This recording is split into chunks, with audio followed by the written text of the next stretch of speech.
Hello, David.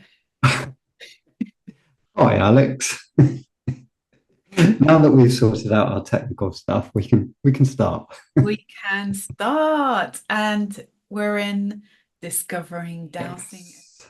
And what are we going to cover today? Today we're going to cover tools of dowsing, which is really exciting and quite a good place to start with dowsing. What do you use?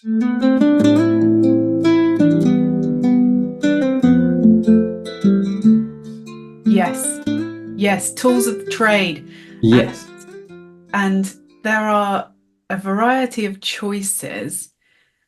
And it's so important to be aware of how they can be used, what you and I have found useful or haven't tried. But I think you've tried a whole bunch of different tools, and I've stuck to, in the main, pendulum, dowsing rods, and using my body as a dowsing instrument. But To be fair, that's pretty much it for me as well. And I've dabbled in other things. mm, So yeah, they're my main things. But I don't know about you. I tend to use certain tools for certain things. Like my pendulum tends to be for map reading, um, my body dowsing or like muscle testing. I tend to use for like personal stuff, yeah, and then my dowsing rod is usually when I'm out and about.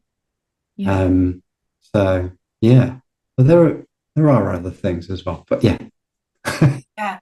And I guess if we've got listeners who are new to dowsing and we've got listeners who are experienced along the, beautiful journey of dowsing, there will be different perspectives, and it would be lovely to hear what people would offer as their perspective, because like we've touched on, dowsing is a unique experience to each person, and what we find is valid for us. So just because I use a dowsing tool in a certain way doesn't mean it's going to work in exactly that way for everyone. And it's about trust, because it's interesting. I guess let's talk about maybe starting with the power or trust we place in the dowsing instrument. And I think this is maybe the first, let's say, catch or maybe hurdle that we can consider really, really carefully, which is what a dowsing tool actually is. No matter what label it has, it's a tool that gives us feedback from when we're having a dialogue or a conversation or a connection with the field of consciousness. And whatever is out there in the field of consciousness, we could call it the universe, we can call it the field, we can call it field of consciousness. You may have a word that you like to refer to it as, some people, might have their own terminology. But any dowsing tool is our visual and physical feedback for a yes, no, or maybe when we're asking carefully crafted questions of the field of consciousness. And when we get that visual feedback, it's simply a tool to demonstrate that. And something I've heard repeatedly is, don't imagine that the tool itself is magical. And just because it's a crystal pendulum, it doesn't mean that you have to put too much emphasis on the materials of the tool you're using. Um, it's good to be sort of respectful of the tools of the trade, but not put too much into it as thinking it's external to us. Therefore, the tool must be a special thing. I've heard of different types of pendulums, for example, that seem to have certain types of extra energies, if you like. So I just want to catch that we don't want to put too much into the tool. The answers are within us, and the tool is an outer reflection of our inner knowing, if you yeah, like. I think so. One of the things that I've really noticed with teaching people, and I always encourage people as well. They'll start to dowse when I'm teaching them, and what will often happen is the dowsing rod won't move, but Mm, they can feel it. And I always say to people, that's kind of more important, that you can feel it. The dowsing rod is kind of secondary. mm, So, it can come with that feeling, and it is just showing you what that feeling is. mm. So, yeah, it is really, really important to notice. Yeah. Yeah. And also you've just touched on a key thing, which is it's almost like greasing the wheels of the body, mind, spirit system to make sure that we're in a flow state before we even start to use any tools. And when I've been helping people get going on dowsing, because it can, like you're saying, you could hold dowsing rods and it feel a bit like a standing start, like, or a hill start almost in a car. Like, how can I get these things to move? And the interesting thing is, you don't have to get them to move. They move by themselves Mm. pretty much. And it's our muscles, the micro muscles in our hands and fingers that help the implement, whether it's a pendulum or a dowsing rod or a bobber or whatever we're using, it helps it move, but with the subconscious mind, not the conscious mind. So it's not our will or willpower that will make it move, but that can have an influence on how it moves if we get too involved or too subjective rather than objective. Yeah. I think And it's really important, especially when you're learning, is to not be too looking too much into personal stuff, mm, because there we're too involved with our own agenda. We're better off going and learning with things that we're not personally invested in, mm, whether that's earth energies, whatever it would be. And for me, it was earth energies. That was the thing that I knew I wasn't personally attached to, and I could really expand how I tuned into energies just through looking at earth energies.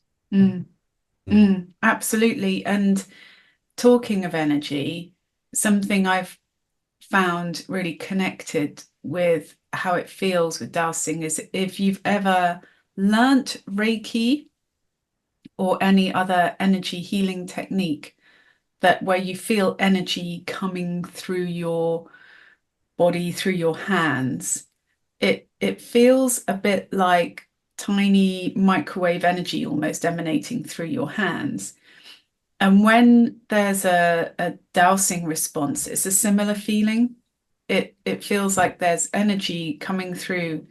I get through my body as a dowsing instrument, I get a right hand or right arm feeling of warmth or some sort of fizz or sort of a shimmer of energy almost, or more pulsing through the palm of my hand on the right for a yes, and then for a no, I get a left hand or left side of the body response. And so, if anyone's either received Reiki or energy healing or practiced it or trained in it, that's a really good connection with how it feels when we're dowsing as well. Um, so, before we even pick up a tool, it's good to get centered, clear in the mind, take a few deep breaths as if you're going to go into a meditative state, right? Feel that we're grounded, ideally feet on the floor, legs uncrossed. Um, and also the permission protocols. So can I douse? Should I douse? May I douse? Those kinds of things. Am I okay to douse on this question, this topic?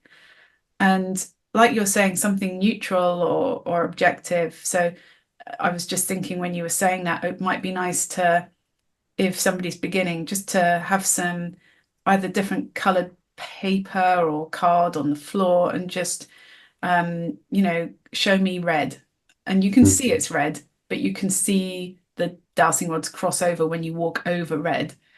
Yeah. Um, and show me blue, show me yellow. Those kinds of things could be really easy to test the instrument without having that agency or kind of feeling like you are attached to the outcome of the answer. Yeah. Water's a good one as well. You can just get a glass of water, a bottle of water, and just go and look for the water.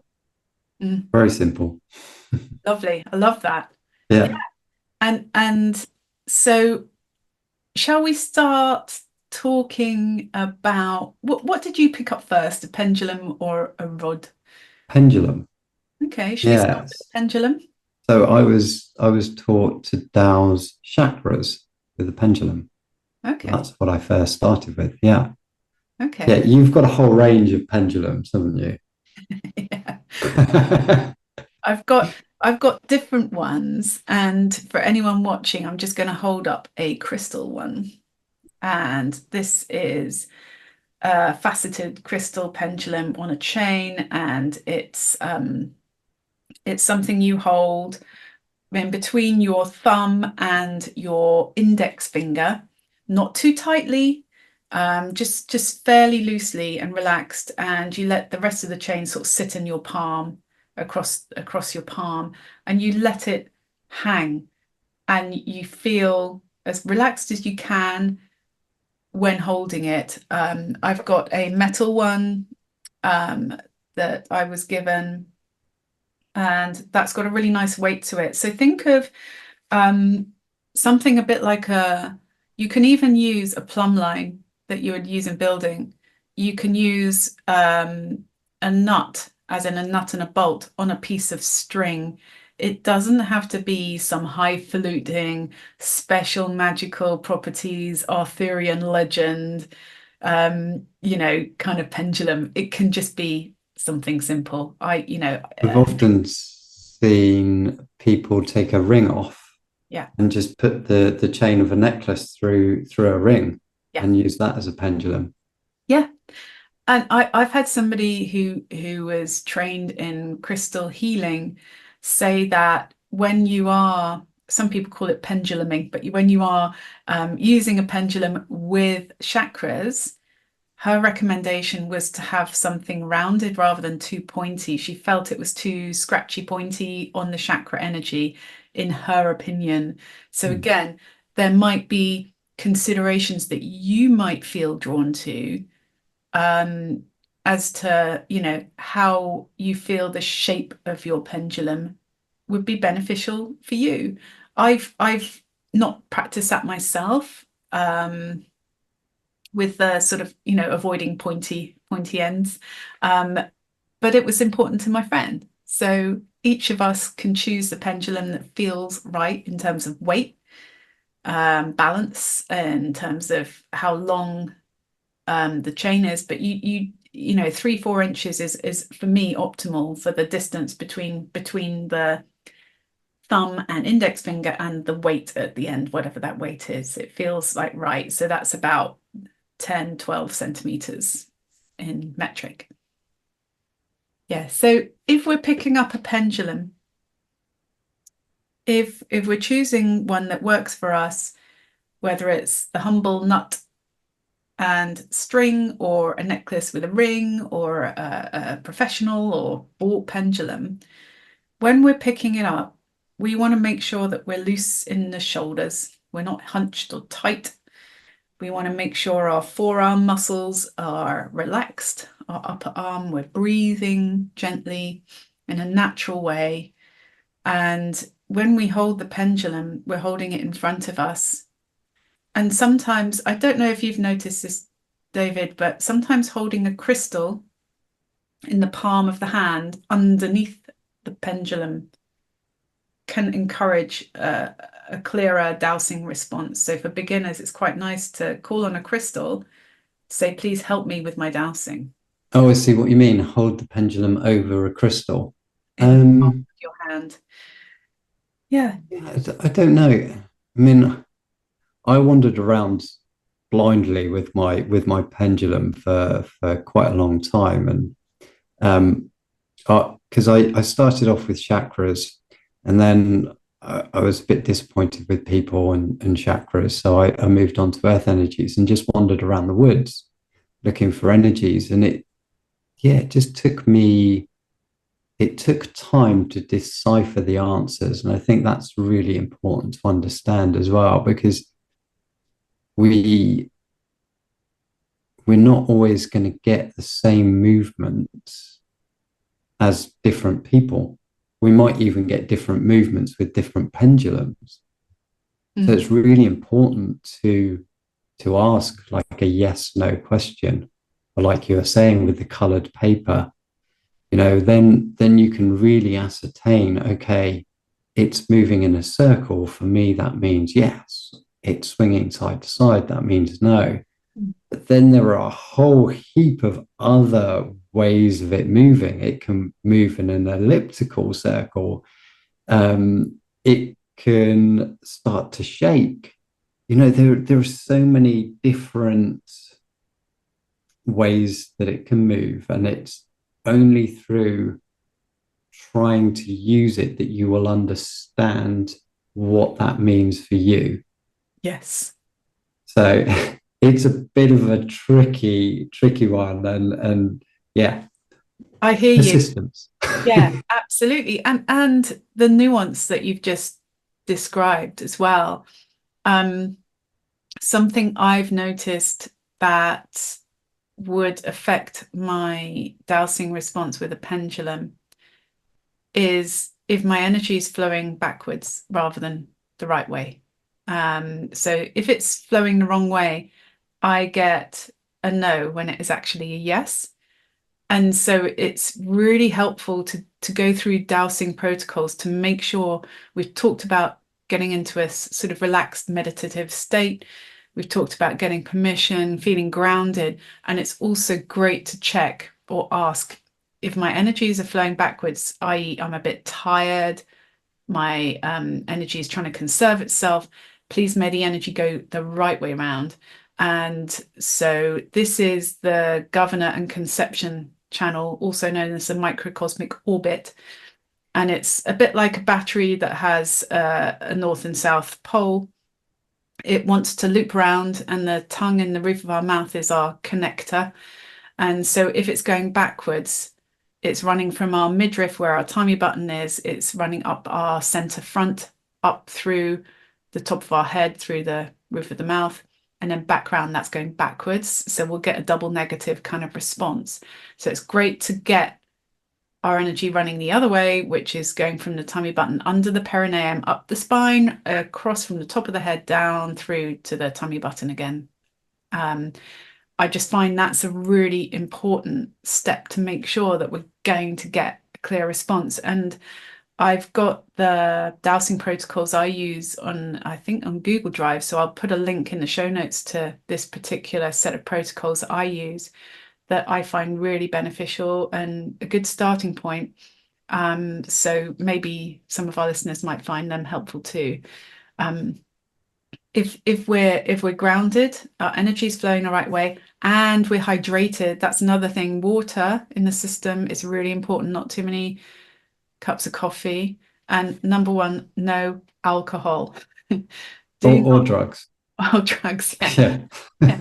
Don't don't even bother trying. It's kind of not polite, if you like, to go in a bit of a woozy state to ask these questions. It's not respectful, in my opinion. It's not respecting ourselves um, in a way, and it can turn into a kind of party trick if you're in a sort of drinking or drugs environment and just say, look at this. Yeah, just don't bother. It's not respectful, and you won't get the right response. And it's just, yeah, let's not do that. Um, so we've kind of touched on pendulums. Yeah. How about dowsing rods? Because I know you've got a few Yes. dowsing rods. Yes, I have. Um, Dowsing rods are great. For me, like you were saying, the different patterns you can get, like a elliptical circle, and that goes around a bit like a spirograph. sometimes that's when I'm noticing healing work being done or being connected with my team, etheric, spiritual team. With a dowsing rod, it feels very different to use. I tend to use it outdoors when I'm working with earth energy. I tend to use two, you tend to use one. Yeah. And they're very directional. So when you're trying to find something, so let's imagine you're trying to find where two underground water currents cross and you get a spiral of energy, also called a water dome, or a blind spring, it's sometimes called. You can find where they are, and it's almost like on a treasure map where the pirates X marks a spot. I get an X where my rods cross in an X shape to show me a yes, or this is where something is. And the rods in their parallel position, you hold them at 90 degrees, sort of perpendicular to the earth. You don't let them hang down or point upwards. You just try and keep them level horizontally. They can show you the direction of where you're meant to be walking. And it's also really, really helpful for somebody's energy field, or, where is the edge of this energy field, or where is the edge of this tree's energy field, or the stone's energy field, if you're going to a standing stone, for example, like a dolmen menhir kind of big thing. So yeah, dowsing rods typically made from copper, I would say. I've made dowsing rods by buying copper and bending it. You would usually have it just about just short of a foot, so sort of 20 to 25 centimeters long at the length. And then you would have them long enough to hold in your hand. So again, probably about 12 centimeters, 4 inches to hold in hand, and they literally swing. You don't hold them tight, but you let them do what they will do, and show you. And when I get a no, it's like a cross but facing inwards towards my chest. So that's my yes, and my no is a cross outwards or a cross inwards.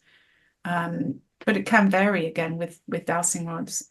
Have you found any dowsing rods don't particularly work? For example, different So companies? I've never had copper rods. I've always made my own. This particular one is a bit, I don't know if you can see all the bends in it. It's actually made out of galvanized fencing steel, and it's quite a heavyweight kind of fencing steel. And I quite like the weight of it. I have also made them out of, this is really thin. This is actually a coat hanger. Yes. But not all coat hangers are created equal. And like you were saying, have I found some rods unresponsive? And the answer is yes. Sometimes they just don't work. I've tried copper rods; they don't work for me. Interesting. And they were kind of professionally made. Tried them out in a shop, did nothing. Whereas give me a flimsy old bit of steel. I haven't actually got the one that I like to use the most. It's actually quite a short rod. So it's quite easy just to stuff it into a pocket. And that's the dowsing rod that I use the most. Like I say, I've never bought one. What I have done in the past is wrapped copper or silver wire around the end of a dowsing rod, and that's added a little bit more weight. And sometimes when you're learning, that can also make it a little bit more responsive. It is also possible, like, I think it was Hamish Miller. He used to have like a little wooden handle with a hole in the middle, and he used to slot his dowsing rod into that hole so that it could freely swing around without any resistance from the hand. Which is great. The only thing that I will say is using it in the wind, you want to apply a little bit more resistance with your thumb and finger Yeah. to stop it being swung around by the wind. Mm, the interesting thing about that is you know when it's not you, you know when it's not the wind. mm, mm, It's just it has a certain feeling mm. in your There's- hand and just in your Yeah, body. there is that, yeah, exactly. There's that felt sense Yeah, in your being, in your isness, if you like, that you just know it's not the wind. And yeah, yeah, to further that, what you were saying about Hamish Miller and the sort of wooden receptacle for holding the dowsing rod, I've got some telescopic dowsing rods in brass and they look like pens, and then you can extend them out and then bend them at that 90-degree angle, so I can carry them around in my handbag or my pocket, and it's super easy just to sort of transform them into my on-the-go dowsing rods. And it's so nice. It's a bit like Hamish's sort of, things can do their own things. I've noticed just by having that metal sheath for the sort of rotation of the rod itself, it kind of frees it up to move very adeptly to where you need to go. And it feels kind of more intuitive somehow to have something showing you without that direct contact on your skin of the micro muscles. It feels one step removed, which feels more intuitive somehow to me, right. which I really like. I mean, you can take a biro apart and use the plastic of the biro and do the same as long as your rod fits inside it. Mm, I've never really, for me, it's never really felt right.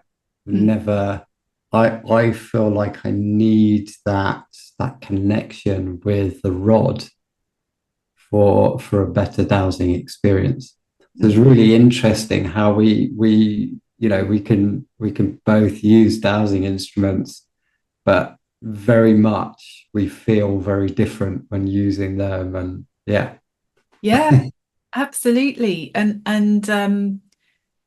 it's really interesting with dowsing pendulums.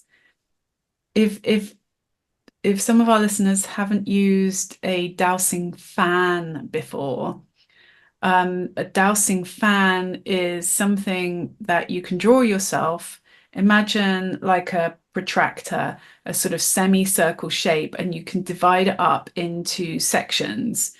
And you can put what the answers are that you seek into the dowsing fan. There's an amazing website called Sutil. That's the French website, subtil.net. And they have a huge variety of dowsing fans that you can download as PNG files for free. It's donation based, so it's I think an amazing resource, and you can customize them yourself. So, for example, if I'm wanting to douse for which solfeggio frequency is beneficial for me right now, I might use a dowsing fan to douse and use a pendulum with that. So I would have the dowsing fan printed out or drawn out on a piece of paper. I'm just going to get permission, and I've got my dowsing fan for my solfeggio frequency in front of me, and it's got 417 hertz as the best frequency for me to play for my optimal well-being right now, which is love is infinite potential, helps wiping out negativity. So I'm going to go and play that after this recording that we're making and see how I feel. I might use a dowsing fan for measuring percentage. It can be or 1 to 10. It can be what's my percentage vitality in my being.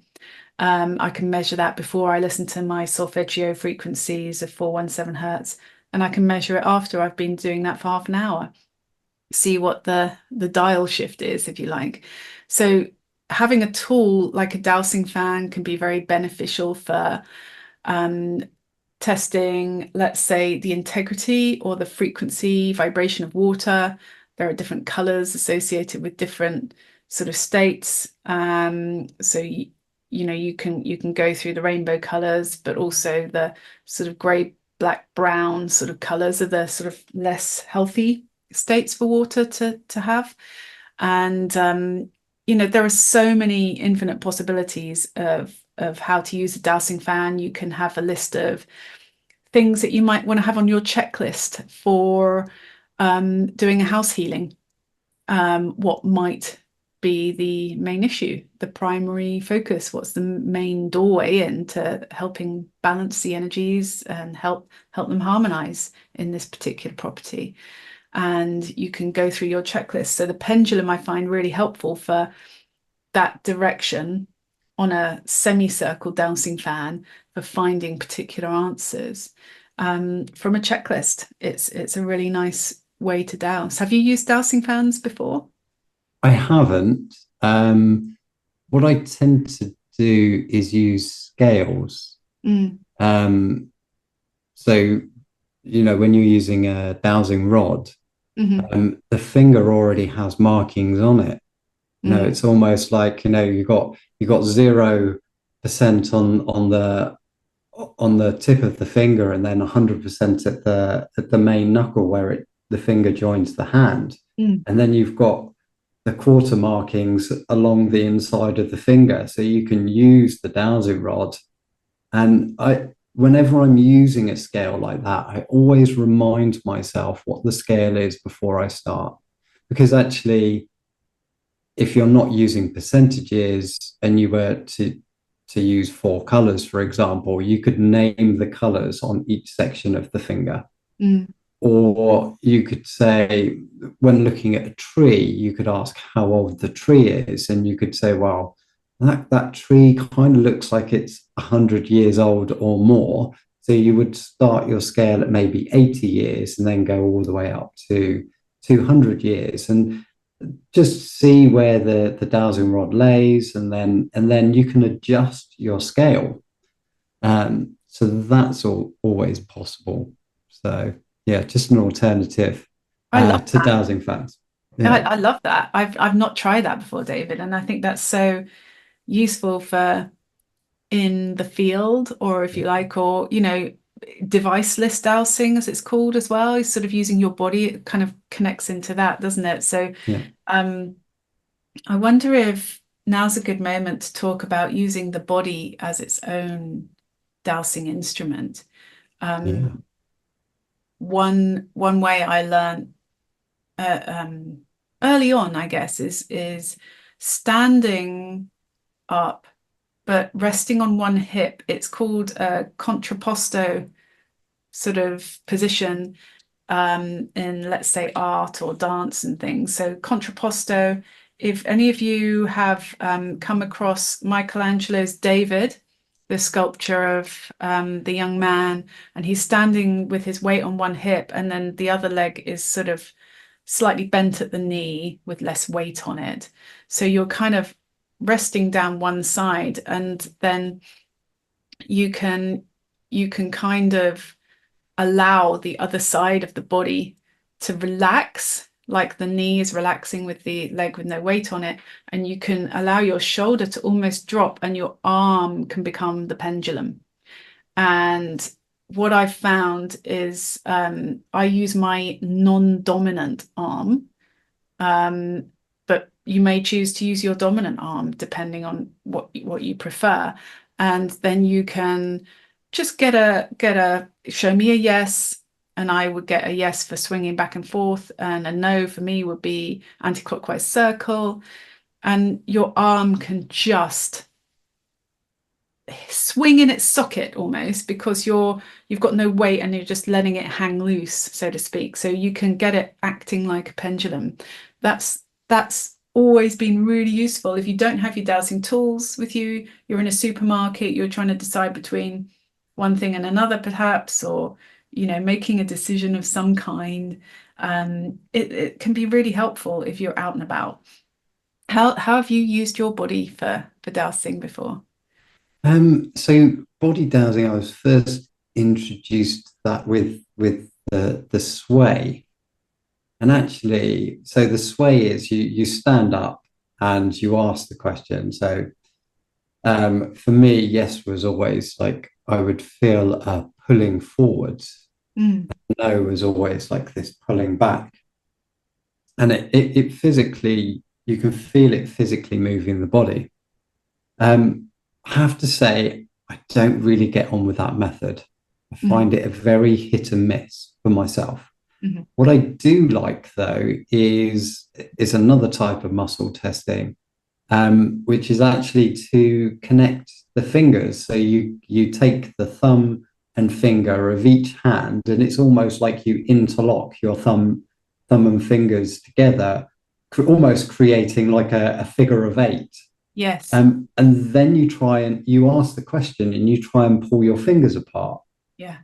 So if your fingers come apart easily and you can pull your hands away, then the answer for me is usually no.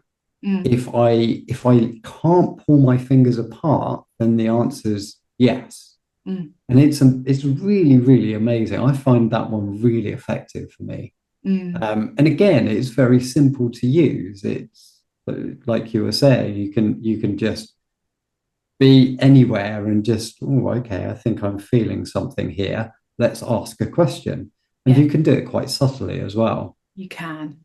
Yeah, Yeah. I love that technique because it is so intrinsic. It's such an easy thing, like you're saying, the thumb and forefingers. You can interlock them almost like a paper chain that you get in old-fashioned Yeah. Christmas decorations, and you try and pull them apart. And with that resistance, you have a strength, which means a yes. And there's another technique I came across called the sway technique, but it's similar to the finger-based technique where you have that with the left hand or with your non-writing hand, you have your circle that you make between the thumb and the forefinger, and then you would use your index finger on your dominant hand to, if you like, poke through the hole, which some school kids among us might find quite rude looking and stuff, and you try and pull the finger out. And again, it's that, can you break the seal of the strength of that hold? If you can, it's usually a no. And then if it holds, it's true, i.e., yes. And it's super helpful. And I think I can, yeah, I can put a link to a visual for that technique with a written description. And again, you want to make sure you're hydrated, grounded for all of these techniques. Just stay connected, stay grounded, centered, and hydrated, because then you're going to get, and neutral, you're going to get your best response. Um, Another technique I learned not so long ago is actually drawing on your forearm, drawing your forefinger up the forearm from the wrist towards the elbow, but just on the forearm itself. And a yes stops halfway and a no continues on without any interruption. So again, there's a way of the body saying yes. Um, and I've seen somebody, I know a healer practitioner, use their middle finger on the top of their index finger nail and drawing up to get a yes or a no, and it stops. So either a yes for a forearm, sort of drawing the index finger down, or using that middle finger on the back of the top of the index finger, which sounds a bit convoluted, but it's actually very simple. And our muscles know, they bypass the conscious brain. The body Yeah, knows. it And does. using the body as the instrument to discern is absolutely great. Um, one really nice way I've seen, if the person you're working with is clear, connected, and unattached to any outcome, is again with the holding of the thumb and forefinger and getting the other person to try and pull it open whilst the person is holding something that they're considering eating or holding a supplement that they may benefit from taking. If they test weak, you can easily pull the circle of the thumb and forefinger. You can easily pull open. If they test strong, it's hard to open it. And that is a good indicator for intolerances, or things that you maybe need less of in terms of eating, drinking right now. So I don't know if you've tried that kind of technique for testing what foods are beneficial or not beneficial. No, no. With food, just eat it. If it doesn't feel good, I don't eat it again. Good test. Yeah. Yeah. Yeah, it's just again, kinesiologists have their own ways of working, and it is connected to, it is muscle testing, which is connected to the same underlying founding principles, if you like, isn't it? But Yeah. they connect it more with different organs in the body, like the spleen, how's the spleen feeling and that kind of thing, liver, etc. Mm. It's wonderful, isn't it? There's so many different ways of working with the body, with tools. Yeah. So another way of working with the body is, so I actually found this way um, through tuning the biofield. There's a book called Tuning the Human Biofield. Can't remember the person who wrote it, but we'll put it in the description. And in that book, it gives a map of the body. Okay. And the map of the body tells you different I can't think of the word.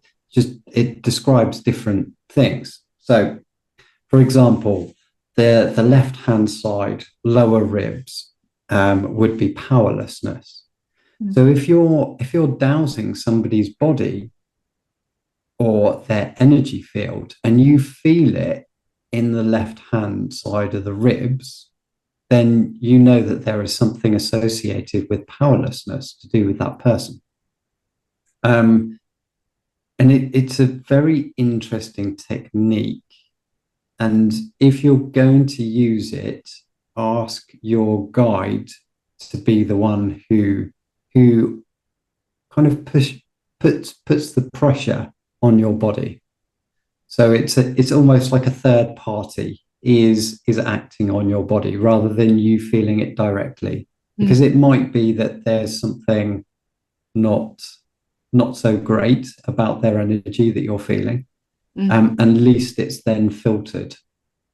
Um, and with biofield tuning, you actually use a tuning fork and you actually strike the tuning fork and you move the tuning fork through their aura. Mm-hmm. And when you're doing that, you can actually start to feel densities within the aura just from a ringing tuning fork. Mm-hmm. And as you're feeling that density, you'll then feel it elsewhere in the body and go, okay, that's to do with powerlessness. And because of how the aura is made up, it's like the rings of a tree. You start off at birth, early kind of childhood, even in the womb, and the closer you get to the person, the more present day it is. So you Mm. can say, okay, that powerlessness started when you were 10 years old, just as an example. Mm. Um, and sound is a really, really interesting way of working with energy. It's a very interesting way of dowsing. Mm. And I'm still learning about it. I use the didgeridoo quite a lot, and it's amazing what you can feel just from playing the didgeridoo into somebody's aura or towards their chakra, and yeah, just consciously picking up on what's going on there. Mm. That's fascinating. And I love that. Thank you, David. And when you're using, let's say, the tuning fork with that biofield mapping, if you like, of the energies, what can you discern as a change that would tell you, oh, there's something here? Is it because when I'm working with energy, clearing it in a house, for example, um, there's with sound in the mix, there's a technique where you can clap. And when you're clapping to clear the energy, usually it's more stagnant in the corners of the room, and it tends to sort of be most stagnant in the corner of a room at the bottom of the, where the floor is, rather than higher up towards the ceiling.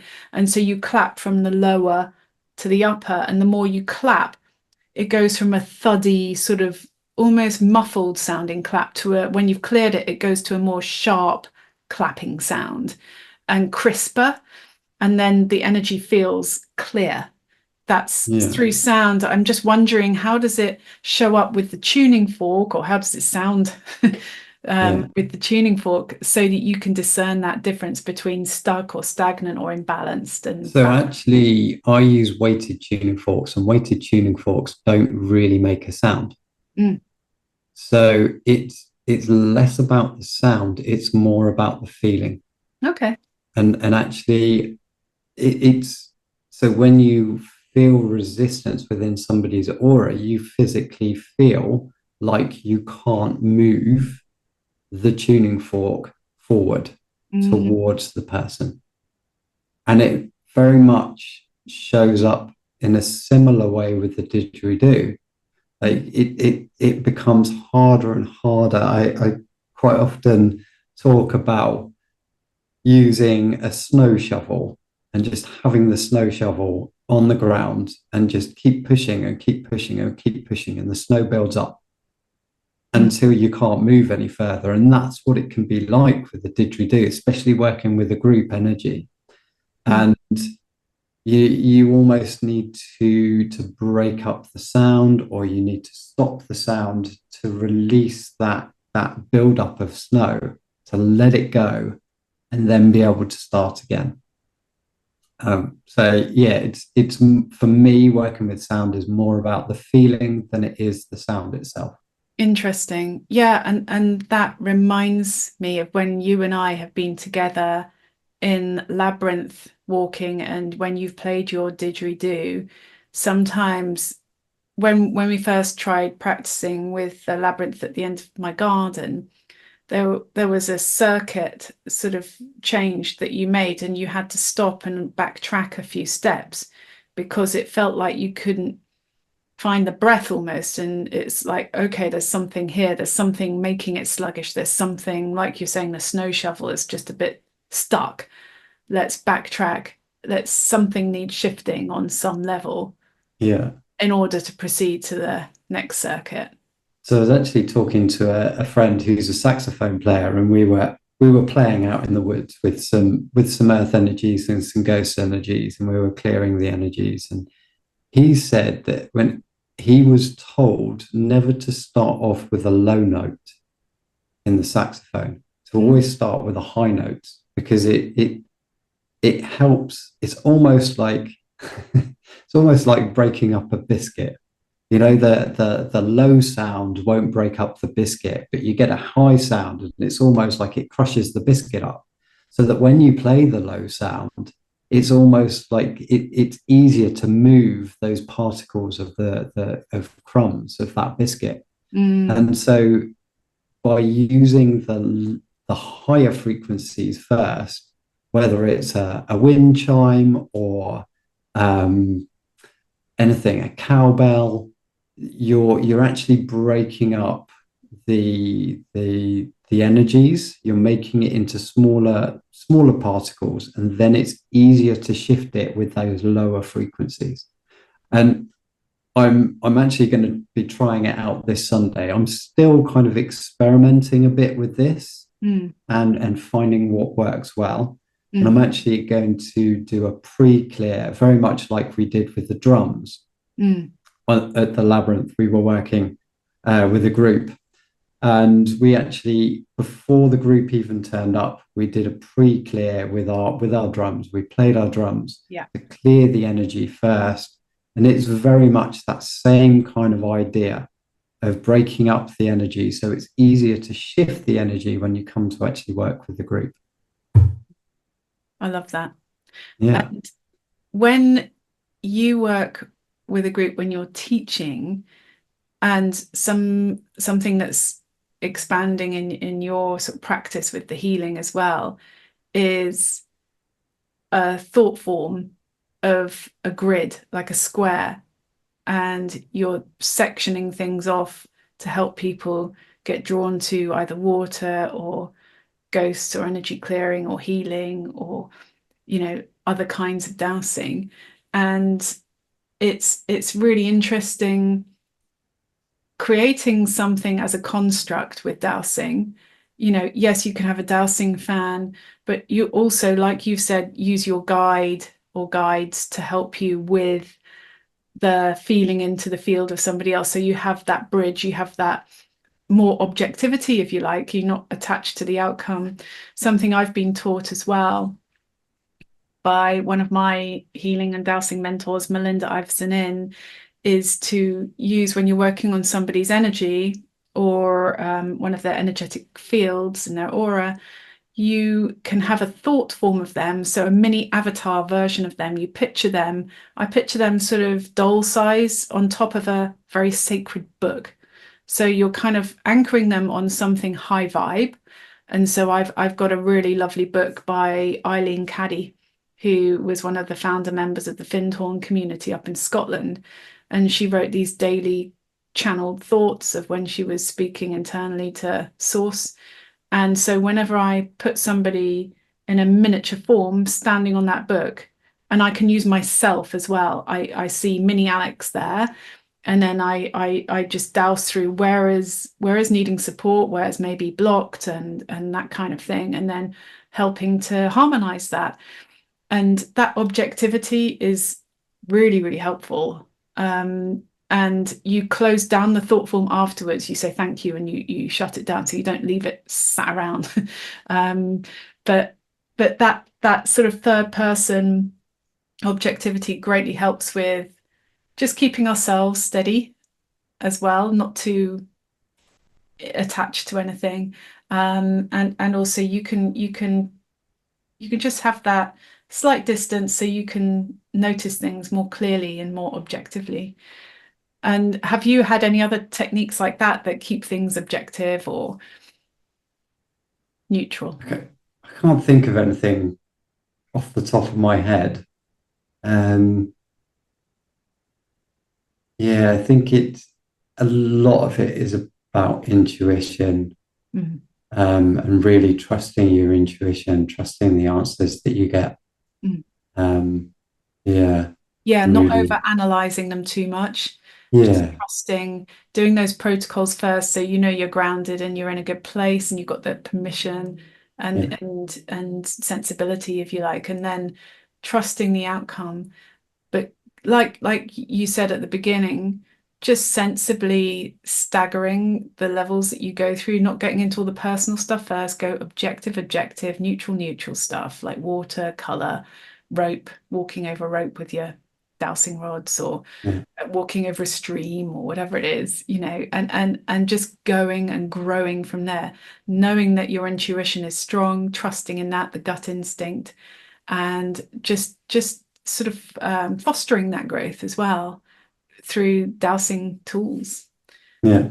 Have you used any other? Because I've never used divining sticks, but you were talking about using ivy the other day, and I was curious about that. Yeah. So we'll start off with something that's a bit more traditional, a Hazel Y-shaped stick. I've been out in the garden and I've cut this morning. Mhm. And actually, the next three objects I've never used before.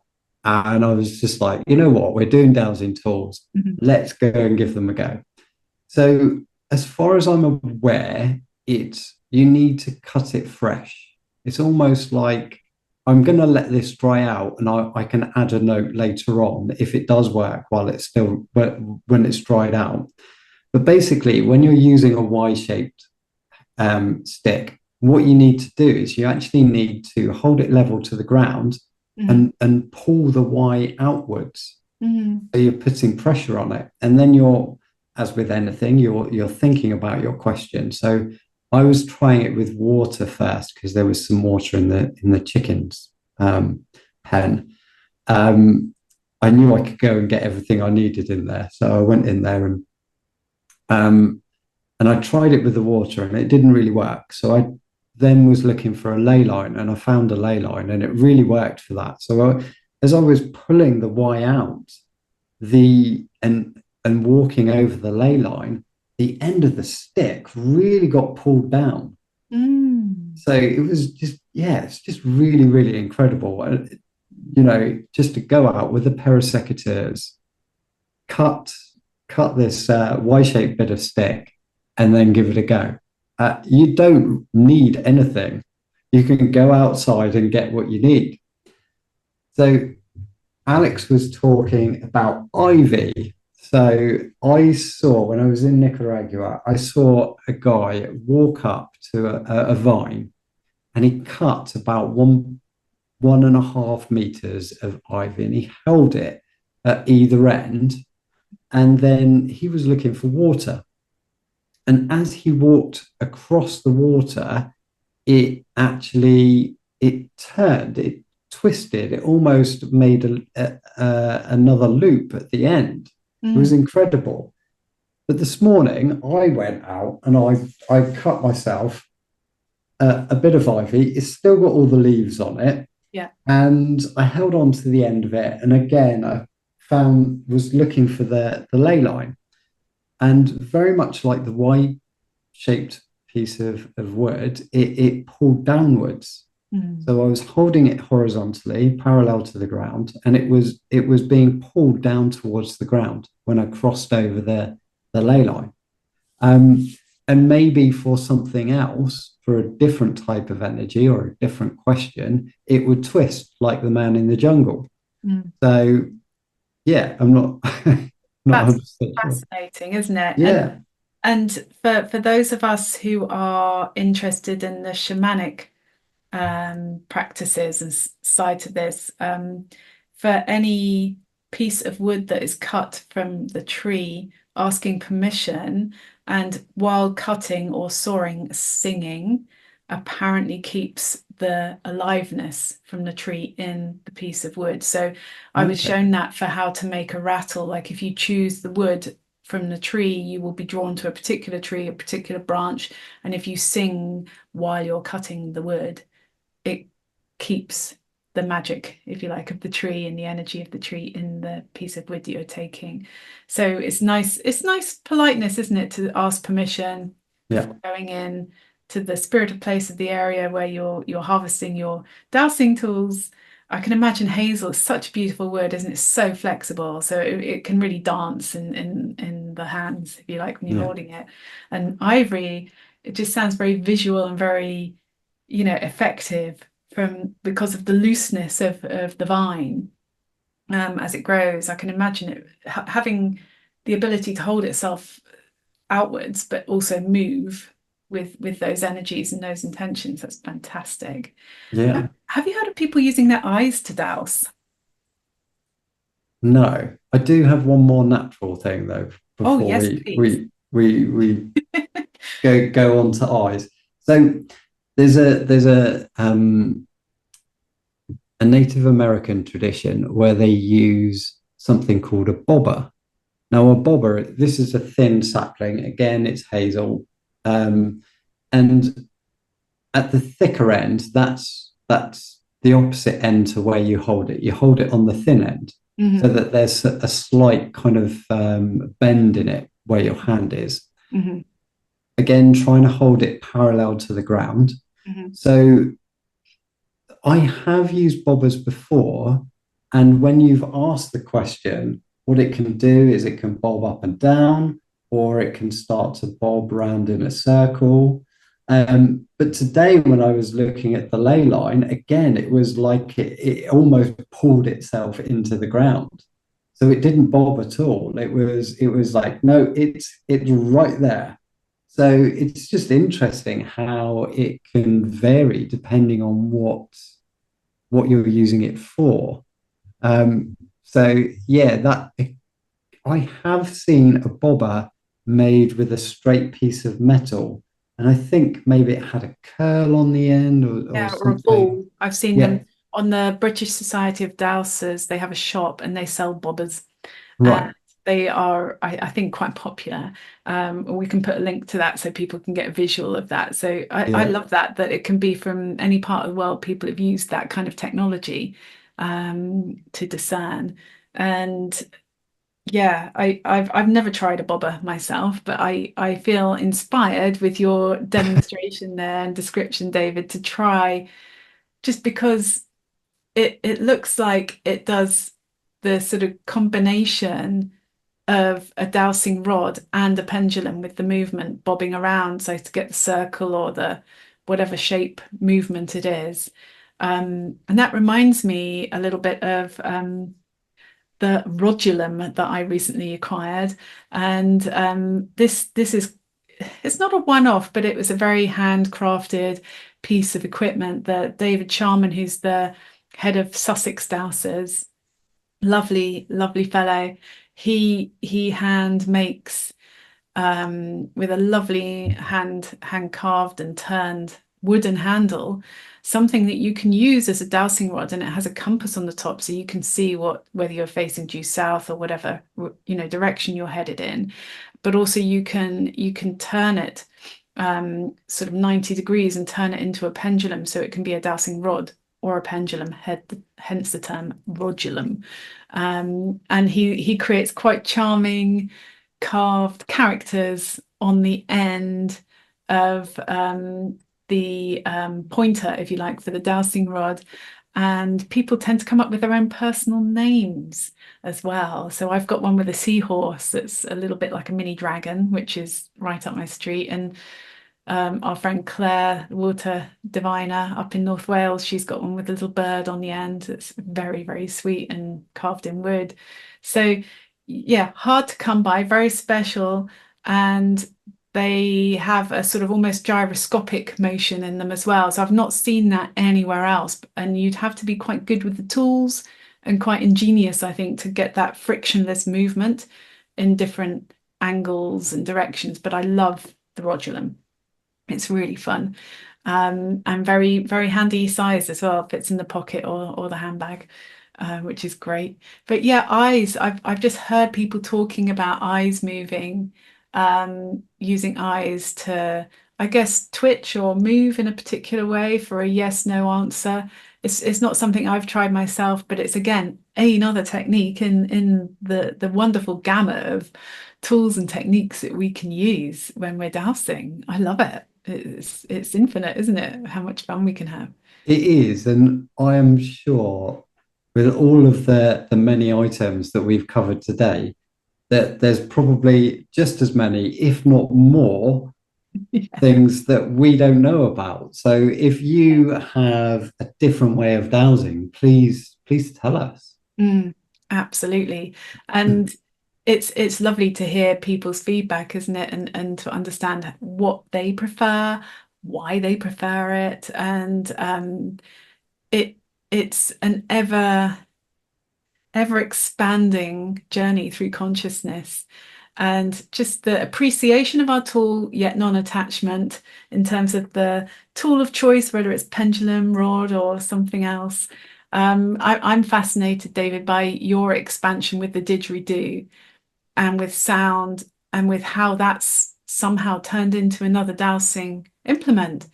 And so that tells me there's no limit to No, what we can use and how we can feel. And you know, that everyone has a gift here to share and to bring to the table. And so dowsing is a way of somehow giving back, isn't it? To sort of co-create with the universe, with the field of consciousness for the betterment and the highest good of all and the all. So thank you so much for listening to our exploration of dowsing tools today. We hope you found it of interest, piqued your interest perhaps, or been familiar like an old friend, or yes, pendulums work for me, or that kind of thing. And yeah, looking forward to joining you next time. yeah. Thank you, Alex, and thank you everyone for listening.